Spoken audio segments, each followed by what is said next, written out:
దేశ టెక్నాలజీ రంగంలో ఈ రోజు సువర్ణాక్షరాలతో నిలిచిపోతుంది. ఏఐ దెబ్బకి గ్లోబల్ ఐటీ రంగం విలవిలలాడుతుంటే ఏపీలో ఫ్యూచర్ టెక్నాలజీకి పునాదులు పడ్డాయి. ఏఐని తలదన్నే క్వాంటమ్ టెక్నాలజీ అభివృద్ధికి అమరావతిలో శ్రీకారం చుట్టారు. ప్రపంచ క్వాంటమ్ టెక్నాలజీ మ్యాప్ లో ఏపీని టాప్ లో నిలబెట్టడానికి రూపొందించిన అమరావతి క్వాంటమ్ వ్యాలీకి అంకురార్పణ జరిగింది.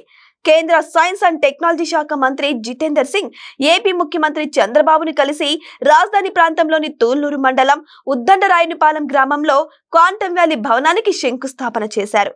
50 ఎకరాల సువిశాల ప్రాంగణంలో క్వాంటమ్ వ్యాలీ నిర్మాణం జరుగుతోంది. దేశంలోనే తొలి 133 బిట్ క్వాంటమ్ కంప్యూటర్ ని అమరావతికి తీసుకురావడానికి ఐబిఎం, టీసీఎస్, ఎల్&టి సంస్థలు కీలకంగా వ్యవహరిస్తున్నాయి. క్వాంటమ్ కంప్యూటింగ్ ద్వారా communications, sensors, artificial intelligence, cyber security, defence, health care, finance లాంటి రంగాల్లో పరిశోధనలు, ఆవిష్కరణలతో పాటు స్కిల్ డెవలప్మెంట్ కు ఇక్కడ ప్రాధాన్యం ఇస్తారు. ప్రస్తుతం అమెరికాలోని బోస్టన్, చైనాలోని షాంఘై నగరాలతో పాటు సింగపూర్ క్వాంటమ్ టెక్నాలజీకి మేజర్ సెంటర్లుగా ఉన్నాయి.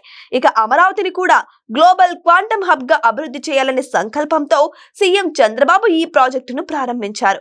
క్వాంటమ్ వ్యాలీ ఏర్పాటుతో ప్రపంచ స్థాయి పరిశోధన కేంద్రాలు, గ్లోబల్ టెక్నాలజీ సంస్థల పెట్టుబడులు రావడంతో పాటు స్టార్టప్ ఎకోసిస్టమ్ అభివృద్ధి చెందుతాయి.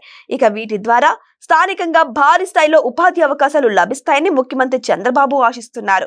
ఈ ఏడాది ఆగస్టు నాటికి క్వాంటమ్ వ్యాలీ భవనాలు సిద్ధం చేసి డిసెంబర్ చివరికి క్వాంటమ్ కంప్యూటర్ ను ఏర్పాటు చేయాలని రాష్ట్ర ప్రభుత్వం ఆలోచన.